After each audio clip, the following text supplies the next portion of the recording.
Der Bruder Frei habe ich gesehen, Bruder Danny.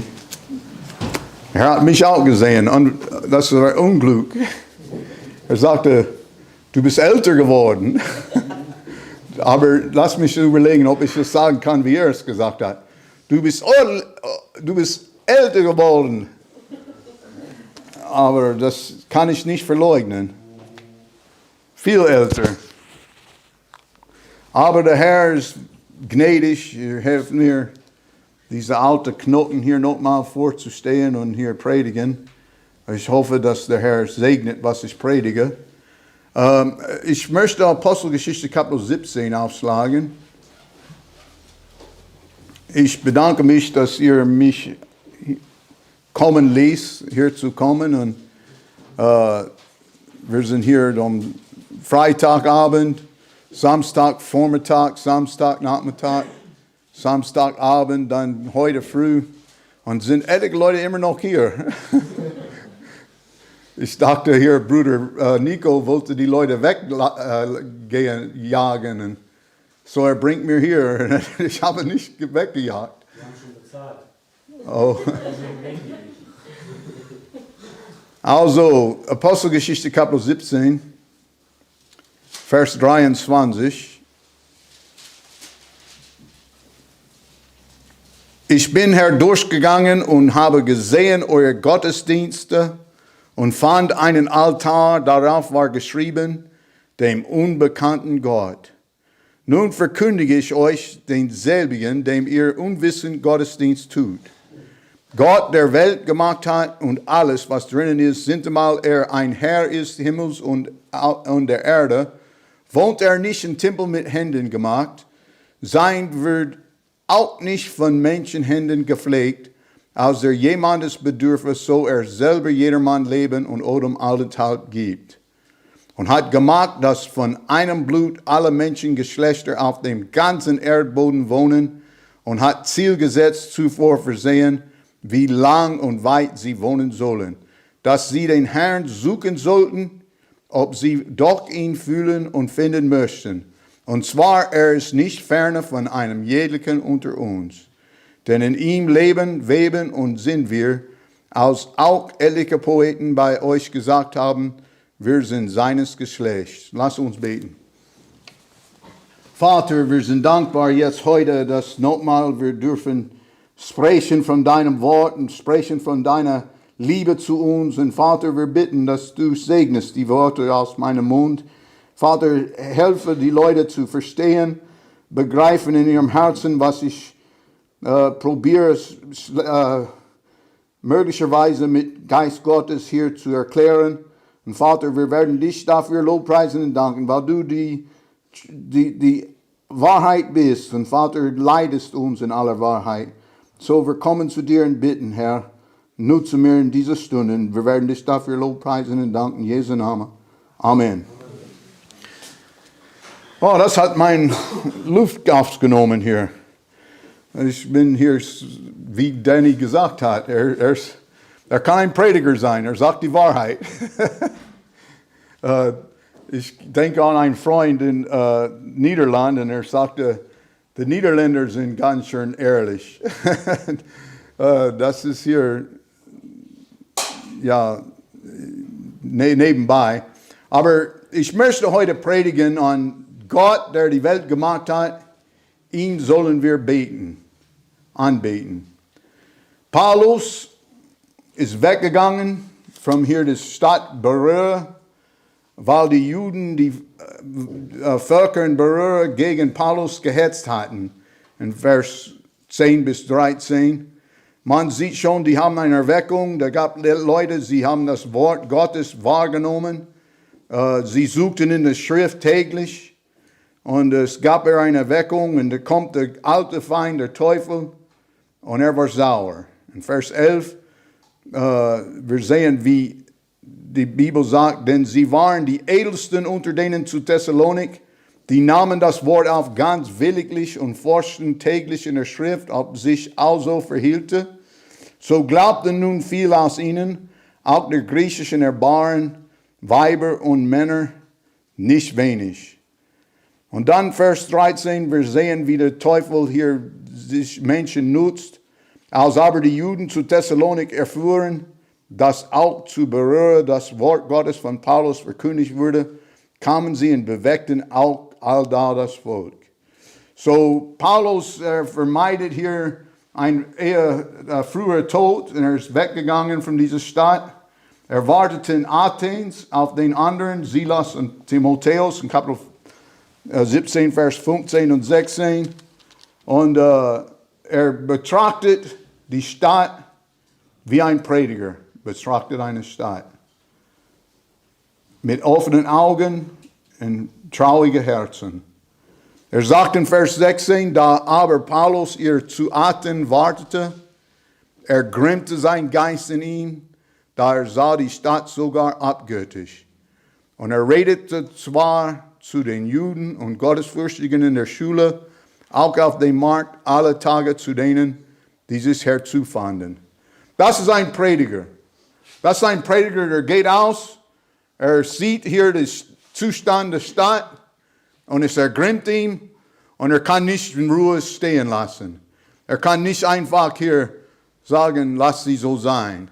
Oder ich werde nicht die ändern können. Sondern er ergrimmte sich und fing an, ins Herzen zu überlegen. Dann ging er weiter und er redete zwar zu den Juden und Gottesfürchtigen in der Schule und dann auch auf den Markt. Alle Tage. Das ist ein eifriger Mann, der hier sich schuldig fühlt, das Evangelium zu Menschen zu predigen. Er betrachtet die Stadt und sein Geist in ihm ergrimmte, weil die Stadt war zu Götzendienst übergeben. Und hey, weißt du was? Wenn du das nicht in unseren Städten siehst, du bist blind. Wenn du das nicht siehst in unseren Dörfern, du bist auch blind. Aber Paulus war einer, wenn etwas falsch war, er konnte nicht zur Ruhe sitzen. Er konnte nicht seine 4 Ecken ins Haus hier genießen. Er musste ausgehen und etwas tun. Und so er fing an mit den Gottesfürchtigen. Er ging dann auch zu den Epikurer und Stoiker Philosophen und zankten mit ihnen. Und ehrliche sprachen, was will dieser Lotherbube? Er musste leiden, hier Namen genannt zu werden. Na, heutzutage, das fertig macht die meisten Christen, wenn sie Namen genannt werden. Ungeimpfte oder heutzutage, du kannst genannt, was du möchtest hier. Die Wörter tun nicht weh. Was weh tut, ist der Zustand, wo diese Wörter herkommen. Und sie haben ihm Lotherbube genannt und ehrlich aber, es sagt ehrlich aber, es sieht aus, wollte er neue Götter verkündigen. Er hatte das Evangelium von Jesu und von der Auferstehung ihnen verkündigt. Sie nahmen ihn aber und führten ihn auf den Richtplatz und sprachen, können wir auch erfahren, was das für eine neue Lehre sei, die du lehrst? So wir lernen, dass Paulus, er redete in den Schulen, er redete zu den Gottesfürchtigen, er ging auf den Markt, alle Tage. Da gibt es ehrliche Christen, sie können nur zu den Gottesfürchtigen sprechen. Na, ich weiß nicht, ich verstehe das nicht. Ich würde lieber hier zu einer, der ohne Erkenntnis hat, als einer, der mehr Erkenntnis hat als ich. Wenn ich bei hier Gottesfürchtigen bin, ich möchte immer hier zuhören und wissen, was sie zu sagen haben. Aber bei den Verlorenen, da weiß ich überhaupt, da kann ich mich vergleichen mit denen. Ich habe, was sie nicht haben. Und was ich habe, bin ich schuldig an den Herrn, die weiterzugeben. Und so man sieht schon, dass er redete in den Schulen, auf den Markt, alle Tage zu denen, die da waren. Und er duldete viel hier Widerstand. Und nach ihrer weiblichen Natur, und das ist eine weibliche Natur, es ist nicht gegen die Weiber, aber hier in Vers 19 sieht man, sie nahmen ihn aber und führten ihn auf den Richtplatz und sprachen, können wir auch erfahren, was das für eine neue Lehre sei, die du lehrst? Denn du bringst etwas Neues vor unsere Ohren. So wollten wir gerne wissen, was das sei. Weißt du, warum ich sage, das ist weiblich? Das ist weiblich. Ist ohne Zweifel. Ich habe Bibelvers zu sagen. Der Teufel kam zu der Frau und hat sie verführt mit was Neues. Und hat hier eine neue Übersetzung der Bibel hier gegeben. Und das hat sie gefangen. Und so, es ist eine weibliche Sache, wenn man sucht immer was Neues. Ich habe vor kurzem gehört, wenn es neu ist, ist es nicht treu. Wenn es neu ist, ist es nicht wahr. Und wenn es wahr ist, ist es nicht neu. Okay, auf Englisch es reimt. Wenn es new ist, ist es nicht true. Wenn es new ist, it's not true. Und wenn es not true ist, ist ach. Habe ich euch durcheinander gebracht? Ja, erstmal, ich muss alle eure hier Gedanken hier wegräumen und neue hier programmieren. Ich mache Gewäsche heute. Aber die Athener, aber alle, auch die Ausländer und Gäste, waren gerichtet auf nichts anderes, denn etwas Neues zu sagen oder zu hören. Na, die meisten Leute heutzutage möchten etwas Neues sagen, aber zu hören auch möchten sie hier gerne Gerüche hören. Das ist weiblich. Wenn man spricht von hier Leute, die gerne hier Gerüche hören möchten, man denkt automatisch an die Frauen. Und ob das fair ist oder nicht, wenn es unfair ist, das sagt der Zustand unserer Gesellschaft. Unsere Gesellschaft ist weiblich jetzt. Männer benehmen sich wie Frauen. Ein Mann, der immer sucht und forscht nach etwas Neues zu hören, benimmt sich wie eine Frau. Na, das regt etliche Leute auf, besonders die Frauen, aber so ist es. Paulus aber stund mitten auf dem Richtplatz und sprach. So Paulus in Vers 22 gewann meinen Herzen. Weil er tat, was stund mitten auf dem Richtplatz und sprach. Na, man sagt, man soll predigen in der Kirche. Auf der Straße ist hier nicht zu predigen, nicht zu hören. Oder sie gucken die Leute an, als ob sie verrückt sind. Aber Paulus, sein wohlbekannter Name. Ein Freund von mir hat eine Buchliste. Und in dieser Buch der Liste, Paulus war der drittmeistbekannte Mensch in der Welt. Paulus, der Apostel Paulus. Na, das ist nur ein menschlicher Buch. Ob das stimmt oder nicht, ich weiß nicht. Aber Paulus ist eher wohlbekannt. Und er sagt, ihr Männer von Athen, er spricht mit den Männern, ich sehe euch. Hey, weißt du was? Wir müssen die Menschen sehen, wie Paulus sie gesehen hat. Paulus sah sie, wie der Herr aller Herren sah sie. Und bis wir die Menschen sehen durch die Augen des Herrn, können wir die gar nicht helfen. Aber Paulus sah sie an. Ihr Männer von Athen, ich sehe euch, dass ihr in allen Stücken allzu abergläubisch seid. Oh Mann, das war ein Predigt an dem Tag. Er war ein Straßenprediger. In 1. Korinther Kapitel 9, Vers 16, der Paulus schreibt, denn dass ich das Evangelium predige, darf ich mich nicht rühmen, denn ich muss es tun. Und wehe mir, wenn ich das Evangelium nicht predigte.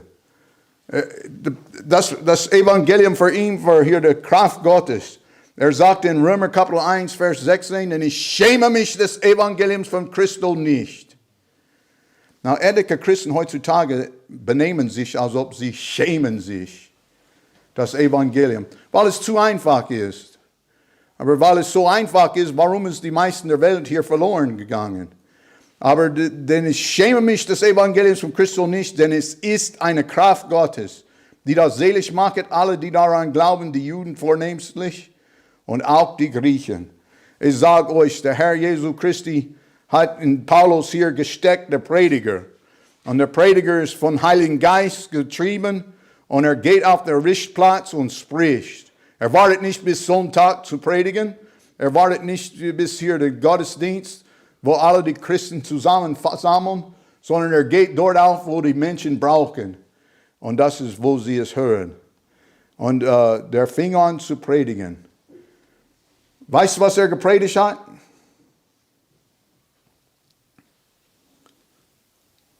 predigt, was seinen Gott gegebene Augen gesehen haben. Was gepredigt hat, ist, was gesehen hat durch den Augen Gottes, dass sie abergläubig waren. Hat die nicht hier geschmeichelt, hat die nicht hier eine falsche Hoffnung gegeben. Paulus aber stund mitten auf dem Richtplatz und sprach, ihr Männer von Athen, ich sehe euch, dass ihr in allen Stücken allzu abergläubig sind. Sie beteten Gott an, nach ihrer eigenen Vorstellung. Das haben wir in der ersten Stunde gelernt, hier wie ein Gott ist nicht Gottesfürchtiger, betet Gott an, wie er will. Das ist ein nicht Gottesfürchtiger. Und ein Mensch, der Gott nicht fürchtet, ist nicht ein Weiser, weil der Anfang der Weisheit fängt an mit Gottesfurcht. Sie beteten Gott an, aber nur nach ihrer eigenen Vorstellung, nach ihrer Philosophie. Aber die Stadt war voll mit ihr ruiniertes Lebens. Ich sage euch, Paulus kam nicht da und war ergrimmt im Geist, weil er hat nichts anzubieten. Er bot an, was der Philosophen nicht anbieten konnte. Die Stadt war in Ruine. In Matthäus Kapitel 4, Vers 8, wir lernen, dass der Teufel, er kommt zu Jesu Christi und er probiert ihn zu versuchen. Und er sagt in Matthäus Kapitel 4, Vers 8, wiederum führte ihn der Teufel mit sich auf einen sehr hohen Berg. Na, der Teufel wird halt eine Schwierigkeit, mir auf den hohen Berg zu führen. Ich würde nicht den Teufel folgen. Ich möchte nicht den hohen stellen. Ich habe hohe Angst. Aber der brachte Jesu Christi auf den hohen Berg und zeigte ihm alle Reiche der Welt und ihre Herrlichkeit. Ich würde meine Augen zumachen und sprach zu ihm, das alles will ich dir geben, so du niederfällst und mich anbetest. Weißt du, was es ist, wenn ein Mensch hier Gott anbetet nach seinem eigenen Wille? Das, was der Teufel probiert, den Herrn zu versuchen zu tun. Wenn du Gott anbetest nach deiner eigenen Vorstellung oder nach deinem eigenen Sinn oder nach deinem eigenen Gefühl, du machst, was der Teufel dir möchte. Du niederfällst und betest ihm an. Aber der Herr Jesu Christi kennt die Schrift, das gegenkommt, heb dich weg von mir, Satan, denn es steht geschrieben, du sollst anbeten Gott, deinen Herrn und ihm allein dienen. Und weißt du was, der Teufel wird es ausfinden eines Tages, weil jeder Knie wird sich beugen. Und er wird merken schon, er muss seinen Gott anbeten. Na, sie brauchten zurechtgewiesen zu werden, um Gott richtig zu anbeten. Paulus beschreibt seine Erfahrung hier in dieser Stadt. Er gibt sie klar und deutlich, was er gesehen hat, was er mitgekriegt hat mit seinen geistlichen Augen. Ich bin herdurchgegangen und habe gesehen eure Gottesdienste und fand einen Altar. Darauf war geschrieben, dem unbekannten Gott. Na, das ist Ökumene pur. Das ist Ökumene, wo es hier Hauptsache Jesus oder Hauptsache Gott. Hauptsache, dass sie einen Gottesdienst gefeiert haben. Aber hey, weißt du was, ist Gott nicht Hauptsache. Gott ist hier Hauptsache, dass wir ihm im Geist und in der Wahrheit anbeten. Und so, wir sehen schon,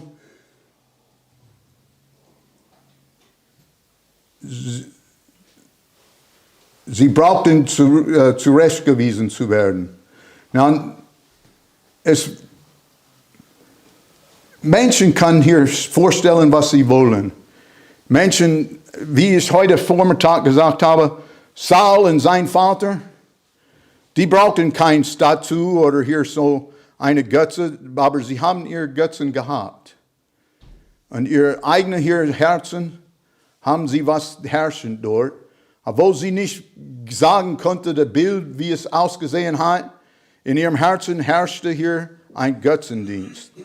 Und Paulus schreibt, wie narrisch es ist zu beten, den unbekannten Gott.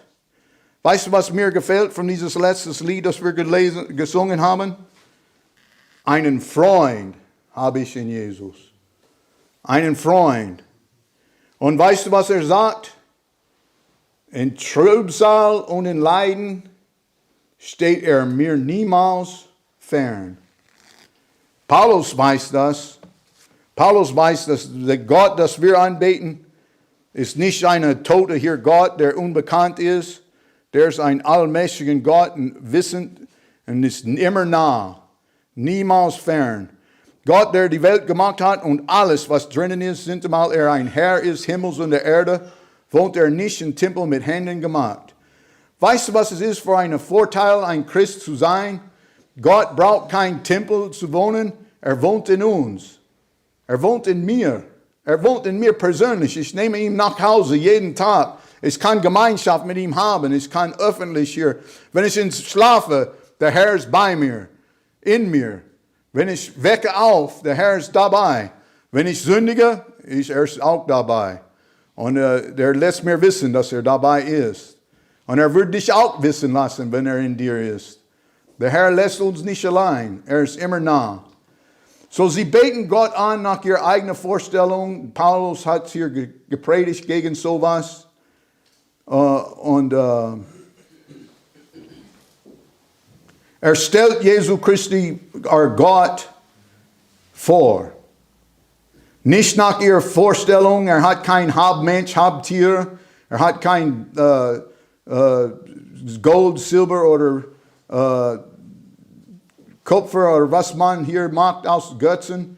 Er hat nicht mit Augen, der er nicht sehen konnte, oder Ohren, das nicht hören konnte. Er hat nicht einen alten Opa, der sieht wie ich, mit einem Laufstock, mit dunkler Sonnenbrille, wo er nicht sehen kann. Nee, der hat auch hier einen Mund gehabt. Ein Gott, der ansprechen kann. Er hat einen Gott, der lebendig ist. Ein Gott, der helfen kann. Er hat Gott, der mächtig ist, dabei zu sein. Und das ist hier ein Gott, in Vers 25, der wird auch nicht von Menschenhänden gepflegt, als der jemandes bedürfte, so er selber jedermann Leben und Odem allenthalben gibt. Weißt du was? Je älter dass ich merke, dass ich bin, desto merke ich bin näher zu Pflegefall. Ich näher mich hier als Pflegefall. Der wird ein Tag kommen, wenn ich muss entweder sterben oder gepflegt werden. Und das ist nicht eine schöne Hoffnung. Aber weißt du was? Gott, er hat die ganze Erdboden in seinem Sitz und er braucht kein Gepflegt. Er braucht nicht gepflegt zu werden. Und hat gemacht, das von einem Blut aller Menschengeschlechter auf dem ganzen Erdboden. So, er ist nicht nach unserer Vorstellung, er ist nicht nach der Folge, eine bessere Welt für sich zu bringen. Er ist nicht hier, wie Menschen ihn haben möchten, sondern er ist, wie er ist, der Schöpfer und der Allmächtige. Er ist nicht abhängig. Warum hat er uns geschaffen? Schauen wir jetzt Vers 25. Sein wird auch nicht von Menschen gepflegt, als der jemandes bedürfe, so er selber jedermann Leben und Odem allenthalben gibt. Der Herr braucht nicht gepflegt zu werden. Und weißt du was anderes von dem Herrn? Er gibt uns Leben und Odem. Na, das ist ein Rätsel. Warum gibt er uns Leben und Odem? Warum gibt er uns Odem und Leben? Da gibt es einen Zweck. Das bespricht nicht hier, wir sind alle hier gekommen und zufällig von dem Meer auf den Strand gefallen und hier wächste hier etliche Beine und fing an zu laufen und zufällig sind wir hier Menschen. Nee, wir sind geschaffen mit Absicht. Und die Bibel sagt, warum wir sind geschaffen. Weil der Herr ist würdig. Paulus predigte hier nicht einer, der unwürdig war, sondern einer würdige Gott. Herr, du bist würdig zu nehmen Preis und Ehre und Kraft. Na, die Frage, die wir stellen sollen, ist nicht, ob er würdig ist, sondern ob wir würdig sind. Ob ich würdig bin. Ob mein Name dort steht. Ob mein Name dort steht. Herr, du bist würdig. Er ist würdig. Denn du hast alle Dinge geschaffen und durch deinen Willen haben sie das Wesen und Sinn geschaffen. Da soll man fragen, was ist sein Wille? Wenn er so wichtig ist und so mächtig ist und gibt mir Odem, gibt mir Leben, warum bin ich hier? Die Bibel sagt in Kolosser Kapitel 1, Vers 16, denn durch ihn ist alles geschaffen, was im Himmel und auf Erden ist, das Sichtbar und Unsichtbar, beide die Thronen und Herrschaften und Fürstentümer und Obrigkeiten. Hey, was du bist heute, egal ob du sichtbar bist, unsichtbar bist, ob du auf Thronen sitzt, Herrschaften oder Fürstentümer, weißt du was? Wir sind zu seinem Willen geschaffen. Und weil wir zu seinem Willen geschaffen sind, ist so unser Willen hier vereinigt mit ihm, auszufinden, was seine Wille sei. Er ist vor allen und besteht alles in ihm. So hat Paulus gepredigt. Vielleicht, besser als das als gepredigt, aber der Prediger war auf der Straße und ließ die Leute wissen, was sie zu tun haben. Von Adams Nachkommenschaft sollen wir Gott suchen. Unser Bedarf ist klar. Ein Mensch muss wirklich hier selbstsüchtig sein, zu meinen, er keinen Bedarf hat. Ein Mensch muss wirklich halten, sich für etwas besser ist, als was er ist, zu meinen, ich bin nicht in Not. Die Welt ist nicht in dem Zustand, es ist in heute, weil wir alle gut sind. Der Mensch muss merken schon, wir mangelhaft. Unser Bedarf ist, wir sind allzumal Sünder. Die Bibel sagt in Matthäus Kapitel 6, Vers 33, trachtet am ersten nach dem Reich Gottes und nach seiner Gerechtigkeit, so wird euch solches alles zufallen. Wenn wir die Gerechtigkeit Gottes finden, weißt du, was wir finden? Den Herrn Jesus Christi. Wir werden es nirgendwo anders finden. Die Gerechtigkeit Gottes ist zu finden in Person Jesu Christi. In Jesaja Kapitel 51, ich möchte das gerne, ich stand auf der Straße in Dresden und ich habe diesen Vers aus hier Sprung hier ins Predigt gemacht. Denn meine Gerechtigkeit ist nah.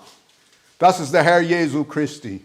Der ist nah, der ist in Reichweite von jeder Sünde, der in Not ist. Das Problem ist, die meisten Sünder merken nicht, dass sie haben Not. Und bis die Eselinnen sind verloren, dann suchen sie die Eselinnen und finden Gott.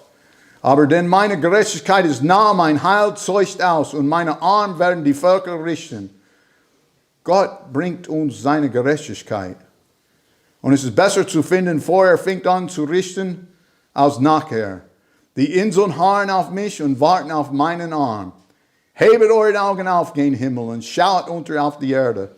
Denn der Himmel wird wie ein Rauch vergehen und die Erde wie ein Kleid veralten und die darauf wohnen werden dahin sterben im Nu. Aber mein Heil bleibt ewiglich und meine Gerechtigkeit wird nichts verzagen. Und der Herr Jesu Christi starb am Kreuz. Er hat es nicht verzagt. Der ist geblieben am Kreuz. Die haben das Lied gesungen, dass er blieb am Kreuz. Die Wörter waren Englisch, oder? Aber ich dachte, ich bin dankbar, dass er geblieben ist. Er hat es durchgehalten. Warum? Er musste für uns die Gerechtigkeit Gottes erfüllen. Gott fordert Gerechtigkeit und seine Gerechtigkeit ist der Tod, ist der Sünde Sohn. Und Gott fordert hier eine Strafe für Menschen, die hier in Sünde sind. Und weißt du was? Christus hat es bezahlt. Nun, die Gerechtigkeit Gottes muss vereinbart mit seiner Liebe. Gott liebt seinen Sohn. Meint ihr, dass er nicht seinen eingeborenen Sohn geliebt hat? Aber er gab ihm, er goss sein teures Blut für uns. Und die Gerechtigkeit fordert das, weil Gott hat gefordert den Tod für die Sünde. Und so, hebet eure Augen auf gen Himmel und schaut unter auf die Erden. Was Gott fordert? Die Buße zu Gott. Vers 30.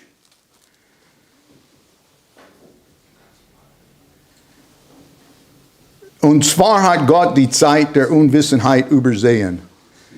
Die Zeit der Unwissenheit wurde übersehen für viele Leute. Wir merken schon, Wir sind noch hier. Und etliche Leute sind unbewusst, was die Zukunft für ihr Leben ist. Aber nun gebot alle Menschen an allen Enden, Buße zu tun. Darum, dass einen Tag gesetzt hat, auf welchen richten will, der Kreis des Erdbodens mit Gerechtigkeit durch einen Mann, in welchem es beschlossen hat und jedermann vorhält, den Glauben, nachdem ihn hat von den Toten auferweckt. Der einen Mann, der mit Gerechtigkeit die Kreis des Erdbodens richten wird, ist Jesus Christi. Und Jesus ist gestorben, nicht damit wir unter andere Götzen nach unserer Vorstellung anbeten können, damit unsere Sünden zu Gottes Ehre erlöst sind. Weißt du, was mir gefallen hat? Was meine Völker hier in der August-Konferenz, das wir gehabt haben, die haben gehört hier, das Zeugnis von hier, Dragan und seine Frau und seine Familie. Sie haben das Zeugnis gehört von Roger und was Gott hat ihm. Weißt du, wenn unsere Leute hier wären, die hätten das gehört hier, Robert, als Robert gesagt hat, weißt du, was es ist? Das ist eine Offenbarung Gottes Macht, Gottes Kraft, dass nah ist und sein Heil zieht aus und ist bereit, Gerechtigkeit zu üben. Weißt du, der Herr bietet sich an und ist immer nah. Oh, ich sage euch, September 6, 1981, ich war müde. Ich habe genug von Sünde gehabt. Ich habe probiert, mehrmals mich selber zu retten und ich habe es nicht geschafft. Ich kann dir nicht so viel Geld sagen, wie viel Sünde über Bord von meinem Schiff geworfen sind. Ich probierte Hilfe, ich schreite zu Hilfe. Ich kann erinnern, ich saß in die Ecke und weinte hier, wo niemand mehr sehen konnte. Aber Gott hat es gesehen. Und eines Tages hat der Prediger gepredigt. Er predigt hier von einem lebendigen Gott, nicht einem Gott, der mit Händen gemacht worden ist. Er predigte hier von einem Gott gegebenen hier Heil, das wirkt, das wirksam ist. Und er hat mir angesprochen. Und an den Abend, ich ging zu meinem Schiff und ich kreuzte mich hier allein ins Bett und ich betete dem Herrn an. Ich sagte mal, Herr, sei mir Sünder gnädig. Und weißt du, was der Herr getan hat? Er nahm mir und meine Sünde und er wäschte mich. Er machte mich rein. Er machte mich eine neue Kreatur. 2. Korinther Kapitel 5, Vers 17. Ist jemand in Christus, so ist eine neue Kreatur. Siehe, das Alte ist vergangen, alles neu worden. Und hat er mir ein neues Leben gegeben? Es ist unantastbar. Es steckt in seine Hände. Und wenn die Sünde mir antasten könnte, man sagt, du meinst, du bist sündlos? In Gottes Augen, welche zählt, bin ich sündlos. Weil meine Geist und Seele sind versiegelt in ihm. Wenn du Sünde in mir findest, du musst erst Sünde in Jesu Christi finden.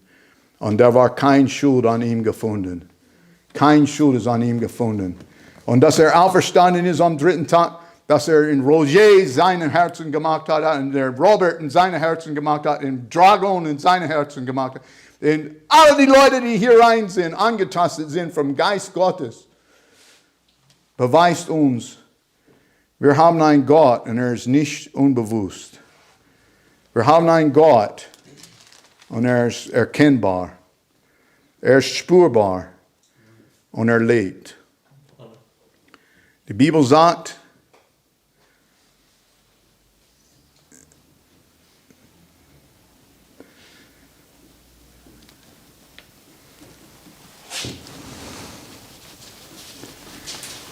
ich suche hier, wo ich angefangen habe. Ich kann meine Notizen nicht lesen.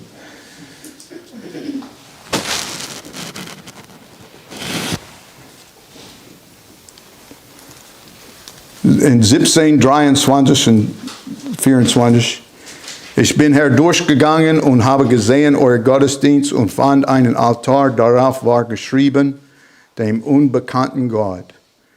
Nun verkündige ich euch denselbigen, dem ihr unwissend Gottesdienst tut. Gott, der die Welt gemacht hat und alles, was drinnen ist, sintemal er ein Herr ist Himmels und der Erde, wohnet er nicht in Tempel mit Händen gemacht. Das ist mein Herr, das ist mein Gott. Und heute, ich habe meine beste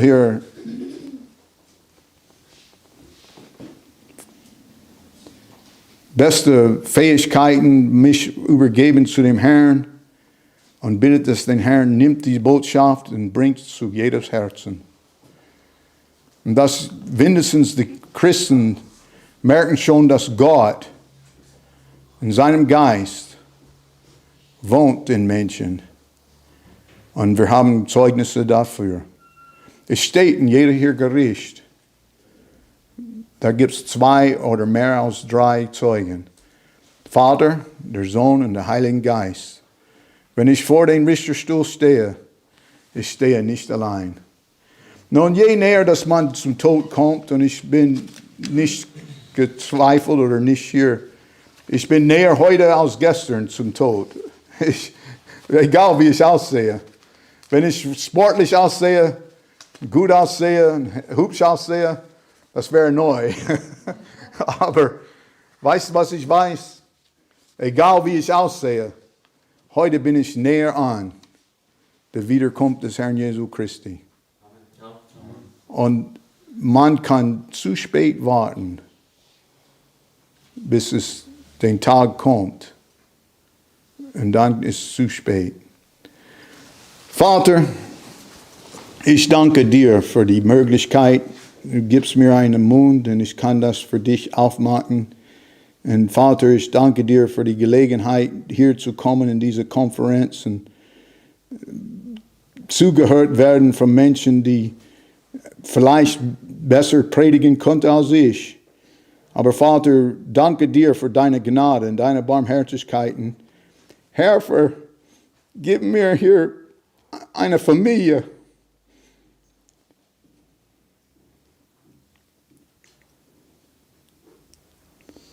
Deine Familie, Gott, wir sind deins. Und das ist nichts besser als die Familie Gottes. Und dass diese Geschwister heute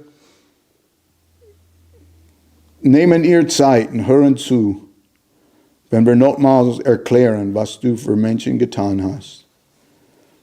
Segne diese Zeit, was ich gebracht habe. Vater, wir werden dich dafür lobpreisen und danken in Jesu Namen. Amen.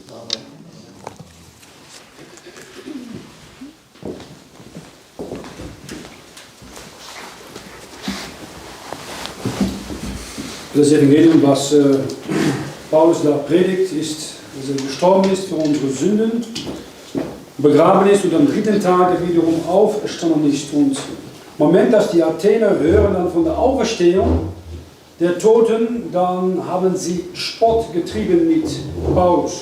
Sie haben die Götter angebetet, die gefallenen Kinder Gottes, die gefallenen Engel, die in 1. Mose 6 nach unten kamen und die Sintflut indirekt verursacht haben wegen ihrer großen Sünde. Aber keiner von ihnen, die ist auferstanden. Jesus ist Gottes einzig geborener Sohn, ist auferstanden von den Toten und lebt. Und was ich gerne noch mitgeben möchte, abgesehen von dem Evangelium, und wenn jemand noch nicht von neuem geboren ist, ist ganz einfach. Du musst nicht alle deine Sünden bekennen als Sünder, um errettet zu werden. Aber die Bibel sagt in Apostelgeschichte 17, Vers 30, Gott hat die Zeit der Unwissenheit übersehen, auch deine Unwissenheit übersehen, wir haben das in Zeugnisse gehört. Nun haben wir geboten, alle Menschen an alle Enden Buße zu tun. Das ist Buße von eigener Gerechtigkeit und eigener Religion und Glaube an Gottes Gerechtigkeit Person. Vers 32, den Herrn Jesus Christus. Durch seine Auferstehung hat er bewiesen, Gottes Sohn zu sein. Wenn man ihm aufnimmt und sein Blut vertraut, dann hat man das ewige Leben und das kann niemals mehr von einem Menschen weggenommen werden. Zweitens, und das möchte ich gerne noch erwähnen und benachdrucken, von dieser Konferenz, wenn du errettet bist, und die meisten hier sind errettet, und nicht alle. Was sehr wichtig ist, ist nicht ungehorsam zu sein an dem, was Gott hier sagt. Die Sünde von Saul, in 1. Samuel 15, in Vers 23 war, Ungehorsam ist eine Zauberei-Sünde und Widerstreben ist Abgötterei und Götzendienst. Weil du nun des Herrn Wort verworfen hast, hat er dich auch verworfen, dass du nicht König seist. Nehme nicht weg, was Gott dir hier hat gegeben. Das ist so, so wichtig. Teilweise Gehorsam ist eigentlich nach hier auch ein Götzendienst, Abgötterei. So, ich tue schon etwas wie Saul, aber nicht vollkommen, ich bin teilweise Gehorsam und das hat ihm seine Königschaft verloren. Er hat das Wort Gottes verworfen und Gott nimmt seine Position als König weg. Was können wir dann tun? Das Gleiche, was Samuel hat gelernt als ein junger Bube in 1. Samuel 3. Das ist eine Situation, das ist genau wie hier, heute in 2022 in der Schweiz und hier in Europa. In Vers 1 von 1. Samuel 3, das Wort Gottes war teuer. Und da war wenig Weissagung. Weil da die Schrift nicht ist, ist da aufgrund davon wenig Weissagung, wenig Predigt. Und Samuel, die kannte den Herrn nicht. Vers 7, und des Herrn Wort war ihm auch nicht offenbar. Wenn du das Wort nicht hast, dann kannst du auch den Herrn nicht persönlich kennen. Du kannst ihm seine Werke sehen an der Schöpfung der Welt, Römer 1. Du kannst ihn nicht persönlich kennen, bis Gott sich offenbart durch sein Wort in seinem Sohn Jesus Christus. Und Samuel, die hört die Stimme, wir kennen die Geschichte, er hört, bekommt eine Nachricht, eine negative Nachricht, die gibt er auch treu an Eli weiter. Und wir lesen über Samuel, Vers 19, und das möchte ich jeder hier mitgeben, die diese Konferenz mitgenommen hat. In 1. Samuel 3,19. Samuel aber nahm zu und der Herr war mit ihm. Warum war der Herr mit ihm? Und das ist genau das Gleiche mit dir. Du möchtest, dass der Herr mit dir geht. Und fiel keines unter allen seinen Worten auf die Erde. Er hat jedes Wort, was Gott ihm gegeben hat, aufgeschrieben, umgesetzt. Vers 21. Der Herr erschien hinfort zu Silo, denn der Herr war Samuel offenbart worden zu Silo durch das Wort des Herrn. Allerwichtigste, nimm das Buch, du hast das Buch. Der Feind versucht, dass du das Buch nicht liest. Wenn du es liest, versucht er, dass du das Buch nicht glaubst oder verstehst. Nimm die Zeit alleine, die kommenden Wochen, um jeden Tag eine halbe Stunde einige Kapitel zu lesen. 1. Matthäus, Buch Offenbarung, von 1. Mose bis Ende Alten Testament, Neuen Testament und dann wieder zurück. Immer wieder, das Wort reinigt dich und dann kann Gott dich persönlich alle Dinge zeigen, die ihr möglicherweise noch niemand in den letzten 2000 Jahren offenbart hat. Das ist das Wichtigste, deine persönliche Beziehung mit dem lebendigen Gott durch den Herrn Jesus und sein Wort. Wer noch möchte, wir geben noch ein paar Bibeln, um mitzunehmen, der das haben möchte.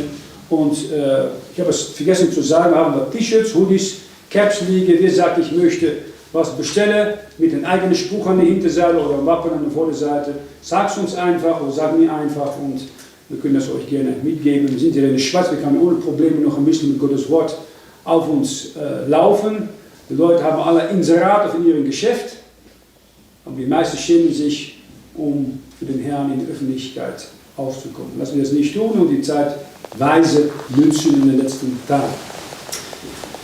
Vater, wir danken nochmals für dein Wort. Wir beten dein Segen über das, was gesagt ist und hilf uns auch, dich in Geist und Wahrheit weiter anzubeten. Bleibe bei uns, bleibe jede bei uns, die das bekommen hast, was du uns durch dein Wort offenbart hast. Segen auch Bruder Durch, seine Familie, Frau und Gemeinde in Wilhelmshaven. Und segne sie speziell, wenn sie heute Nacht noch zurückfahren nach Wilhelmshaven. Wir beten das alles in Jesu Christi Namen. Amen. Amen. Nehmen wir noch ein Lied, um abzuschließen. Wir haben noch ein paar Minuten, bevor wir um 12:30 pünktlich uns melden sollen fürs Mittagessen.